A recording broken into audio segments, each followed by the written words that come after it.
This episode of Monty's Minute is brought to you by Audible. Head on over to audible.com/Gamebreaker for a free book and 30-day trial. Gamebreaker TV.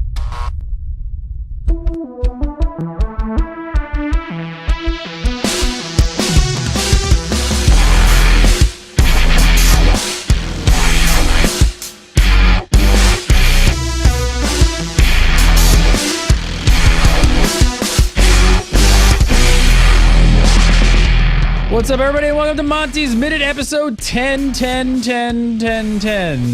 No, it's just 10. For November 20th, 2012, I'm Gary Gannon. Of course, joining me today is Mr. Monty Sharma. Wouldn't be the same without you, sir. How are you? I'm fabulous, Gary. Who thought we'd make it to double digits? Who thought? I don't know. I didn't think so. But last episode got amazing comments and reviews, by the way. People were all over the Windows 8 conversation. They really, that's a big stickler for the gamers. Yeah, and you know, I think it'll all work out. They're just not that stupid. Let's hope not. All right, let's jump into it. So first up this week from Jacob. He says, hello, Monty and Gary. It's a long one. Hang with us. He says, I work in the finance industry and have an interest in how a video game receives its funding. I often see financial statements from the parent company of video game studios such as EA or Activision, but individual game financing isn't something I delve into or have access to. Specifically, are AAA games typically funded by private capital such as crowdsourcing high-dollar investors, or is access to the funds largely based on debt to the parent company, which the studio must then repay? Says, recently we have seen a rise in Kickstarter-based crowdsourcing, but for large budget titles, I imagine this process is very structured and often difficult. As someone that is very interested in the finance aspect of the industry, I look forward to your insights you may provide. Thank you, Jacob. So, where do they find their ducats? It's all about the money, isn't it? Well, so there's two questions here. One is AAA titles. The other is around the Kickstarter crowdfunding thing. So let's talk about AAA titles. There's two ways generally they get funded. One way, which is the most common way, is the publisher, so EA, Activision, lays out a lot of money to a developer. So it's either an in-house studio or it's a third-party studio who's pitched them on a title, and the way it works is, you know, the studio goes to corporate and they say, hey, we want to do this. We've licensed this IP. Here's a prototype. Here's a design on what we want to build. We think it's going to cost 20 million, 50 million, 100 million. That's what we want.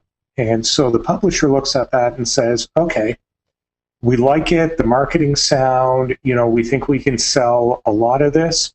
So we're going to fund you, studio. And the way it works out is the publisher gives the studio the money, and you know, particularly when they're not in-house studios. So they'll front them the money based on milestones. So you have to come back to the publisher every milestone and show them what you've got. Now, one of the problems that occurs, and sometimes when you look at games, you say, what were they thinking here? It's because they got to some milestone, they were wrong, but they had to keep going because the publisher gets to a certain point where they go, look, I'm not giving you any more money. Get the damn thing out the door. And, you know, let that little weirdness go and leave that alone and get this out the door. You know, I've got a hole to fill in my promotional budget for Christmas or whatever. So that drives it. That's, you know, so it's the publisher laying out the money. That's the most common for AAA titles. It's almost as if like the developing companies are almost like startups in that sense. It's like they've got to put the whole package together and go do the dog and pony show and basically convince you, hey, this is a good idea and we can pull this off. E3 has a whole lot of that. You know, GDC as well. You're looking for people with money and you're pitching game ideas at them. So, you know, the other thing that happens is the deal with the developer. So, you know, in this case, let's say an out-of-house developer, so an independent third-party developer, usually runs something like, okay, so when the game makes money, we're going to give you this share of the profits, and it'll be a small amount of the profits, but we're going to give you this share of the profits, and you divvy it up amongst the team. So that profit sharing is one of the things that gets people to crunch hard. Invariably, it's just like the music business. The accountants at the publisher do everything they can to make sure the game never makes a profit, or the profit is as small as it can be. And so then developers end up suing publishers, that sort of thing happened. The Treyarch explosion, all sorts of stuff like that. So, let's put that aside. The other way that you'll see some AAA titles get published, and I'm thinking about something like Real-Time Worlds, League of Legends, which, I'd put into that AAA category. Real-Time Worlds, when they did APB, and League of Legends, they both raised external money from high-value individuals, VCs. Typically, investors don't like investing in single titles. So they're interested in platforms, they're interested in a way that they can really scale it, because a game sort of has a finite endpoint life cycle. So are they very much interested in like the technology behind them, and see like, hey, we're going to spend, X number of dollars to build this back end sort of engine or something that's going to build not just one MMO, but we can build 4 or 5, and we can build an FPS, and we can build this, that, and the other. They're more interested in things that can scale that way. Yeah, so, tools like, let's say you do an analytics system. You can use that for a bunch of games, and you can start out there. Then you can turn around and power other websites and do other things with it. So things like that, they tend to prefer. Spending money on a title is really risky because titles can flop. So what happened to APB was they raised a lot of money, north of $100 million. They went out the door, and they weren't getting the numbers that they expected. Now, they had lots of fixes that would make the game much better and solve a lot of problems players were having, and it could have been an okay title.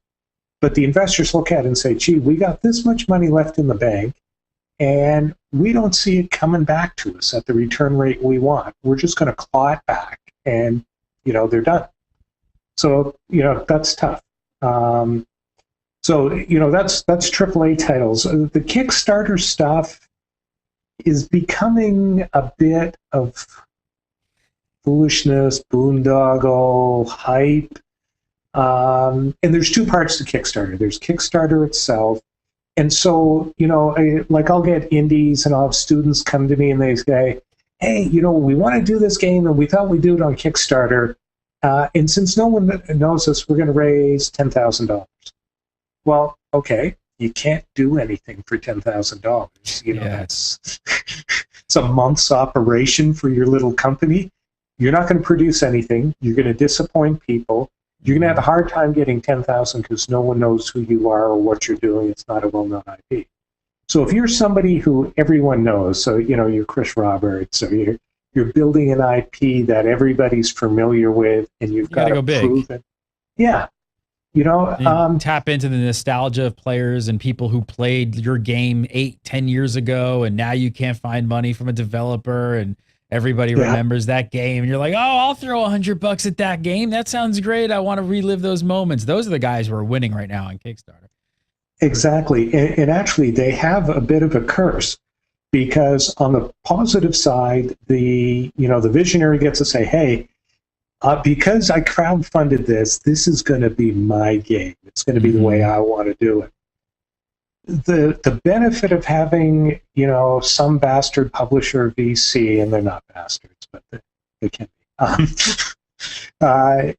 watching what you do is they do give you that sober second look.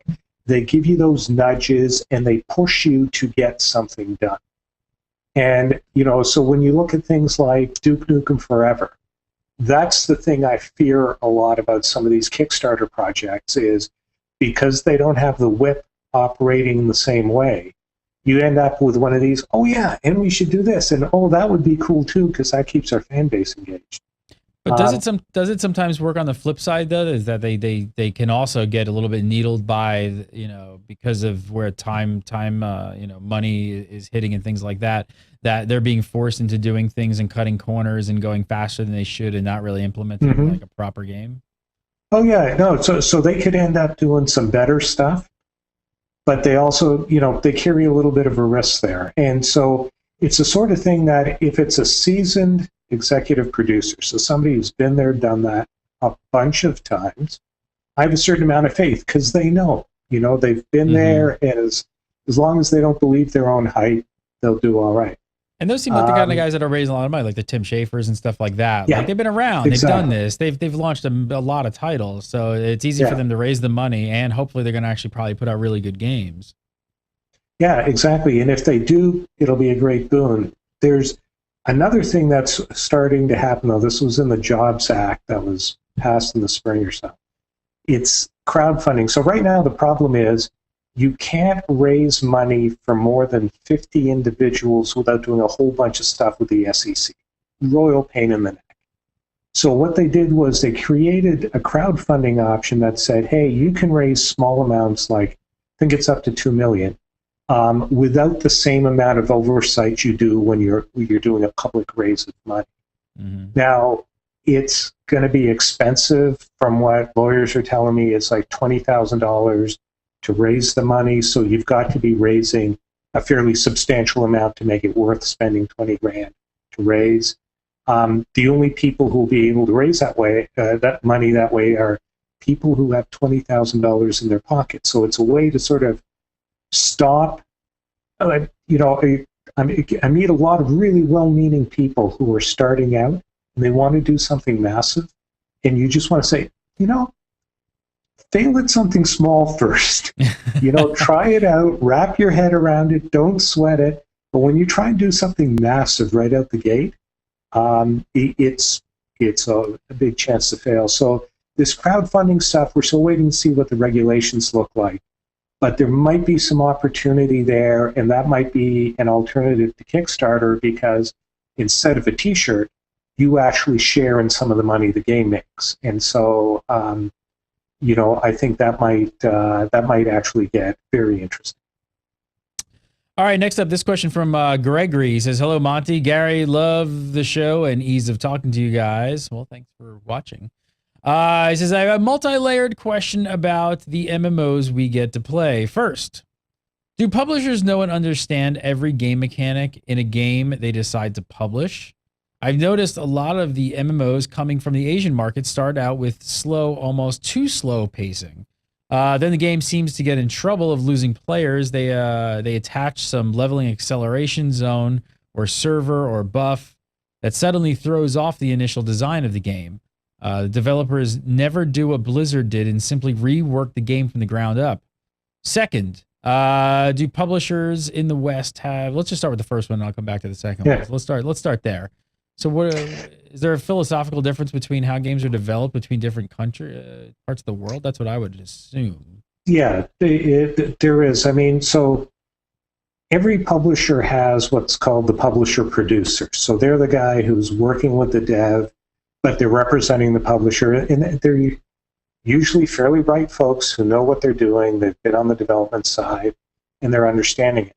Now, when you've got a game that's crossing international boundaries, you've got another problem, because gameplay styles are very different in different parts of the world. So, we're all used to the Western style of playing games.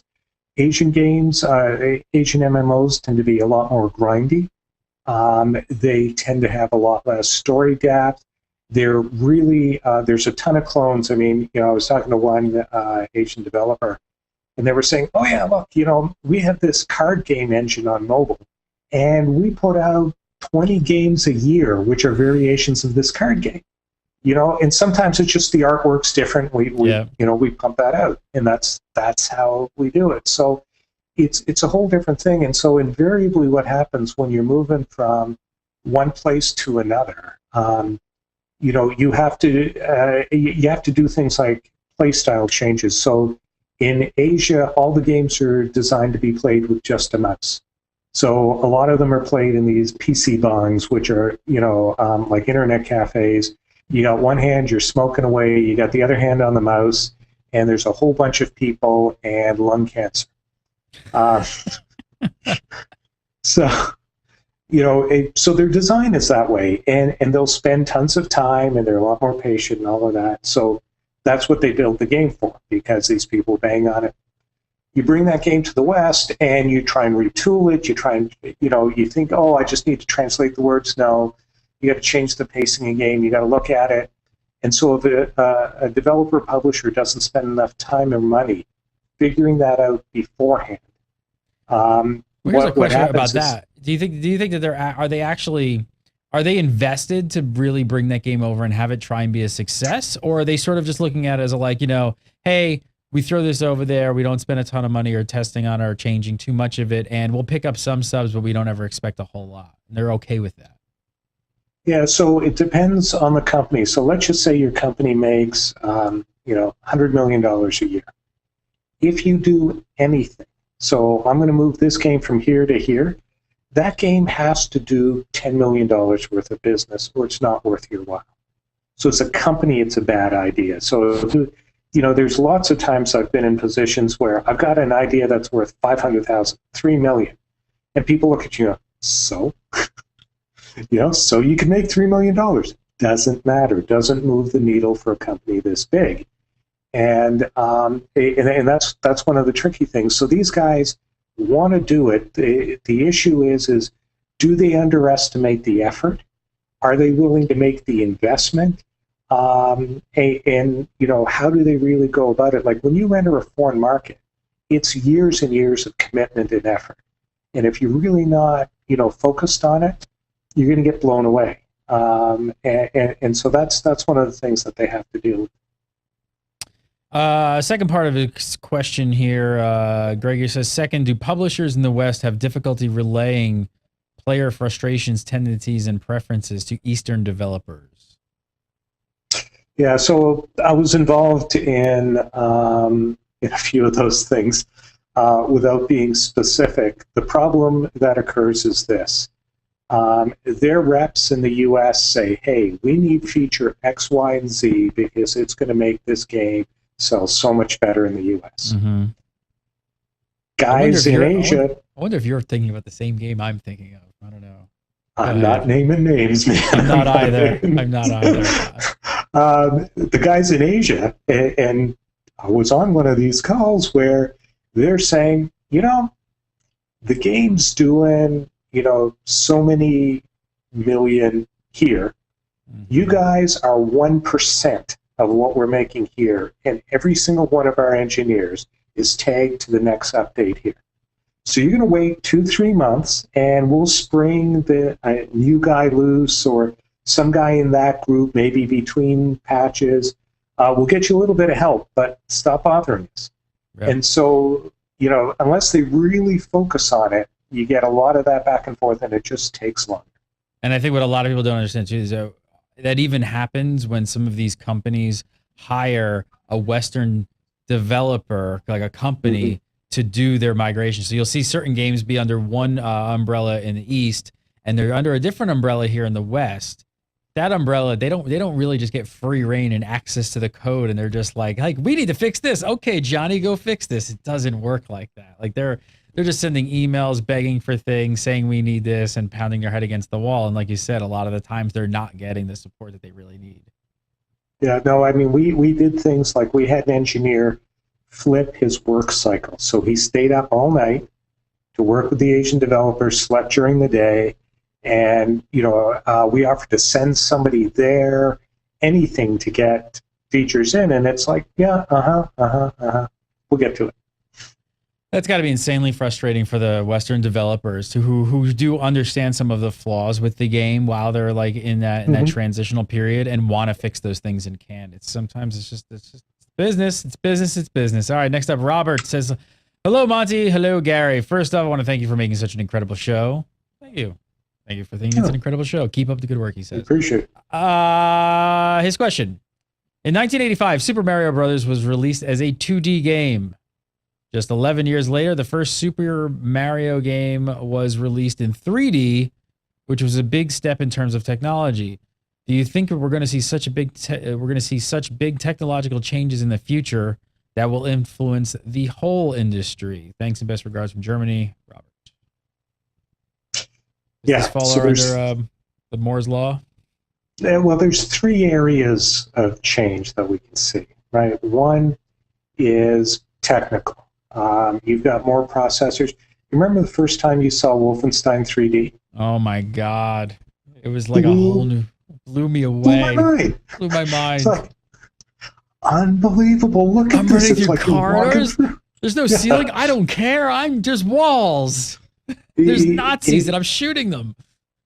It was awesome, but that was, processors, memory, video cards, all these things got to the point that you could draw enough polygons on the screen to do that. So, we'll see major changes that are driven by hardware.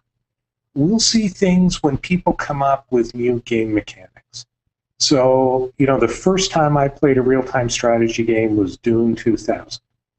And that blew my mind. It was like, wow, it doesn't stop. I'm mining spice over here, he's still attacking me over there. I got to watch everything. So, it takes time. It's hard to come up with new game mechanics, but we'll see new game mechanics that drive things. And then the third thing is sort of business model and platform. As you get changes, so free to play has opened up the number of games that are being developed. More games are being developed today than ever before. That gives us, chance at seeing new game mechanics, new ideas. We can hit a wider range of targets. So we'll see business models continue to adapt, and we'll see big changes that change the whole industry. So, I don't think we've even begun to see what we can do. All right, last up this week from Jari Kivinen. He says, hello, Gary and Monty. I want to thank Monty and Gamebreaker.tv for taking the time to answer viewer questions. He says, Monty's Minute is very informative, and I'm sure that it sparks everyone's curiosity about the behind-the-scenes process of games. Again, thank you for watching. So many kind words. My question is not a serious one, but more of a what-if question. What do you think the MMO market would be like if World of Warcraft never existed? Thank you, guys. Yeah, that's a really interesting question. So you look at somebody who's a dominant market player, at least in Western, MMOs, and what would happen if they weren't there? And, since no one without access to multiple universes can know the answer, I'll give you two paths that, I think it could have gone down. One is you'd see more mid-sized MMOs. So, Warcraft has a nice thing where it appeals to a wide range of people. It's really polished, so, people who are not hardcore. You remember the complaints when WoW first came out? Oh, you can level so easy, there's no grinding, all that sort of stuff. So it opened the doors to more people. And so, we'd see over time the other MMOs that existed then would become a little more accessible over time, bring in more people, and you'd see probably, a wider range of mid-size MMOs, and maybe we wouldn't have the same failure rate of new MMOs as we do, just because there were more players moving around. The flip side of it, the alternative reality there is something else would have stepped into its shoes. The next group of people who made an approachable MMO would have ramped tons of users, and it would have been the new WoW. Although there is a third universe, actually, I guess there's an infinite number. The third one is, without WoW, nobody looks at it as a big money maker, and turns around and you don't get the same level of investment. So you have less MMOs that are being built. When is that? But when is that now starting? When does that end up going away because of WoW? Because now we're seeing that, since WoW, we've seen games be successful, but we've seen a lot of failures, and we've seen a lot of the big ones spend tons of money, not to the level of success that they've hoped for. So When does it become the reverse effect on MMO companies and developers who want to create these massive universes and who can't find money anymore because VCs and money people are just like, nope, that's a dead end. Like, we're out of that game. We tried that, 2-3 years ago and we lost our shirts. And I think that's happening right now. MMOs are not everybody's favorite target for funding things. In fact, they're probably at the bottom of the pile. You look at what happened to 38 Studios. Nobody wanted to get in on a project that big with that risk profile. And, I think that's a real problem. The flip side of that is going to be you get Star Wars. If they actually turn that into being a real money maker with free-to-play, you'll get people saying, okay, so they're actually getting return on, hundreds of millions of dollars worth of investment in a reasonable way. And, let's be clear, for an investor, if you put 100 million in, you're looking for $1 billion to $2 billion out. Not a lot of games do that, right?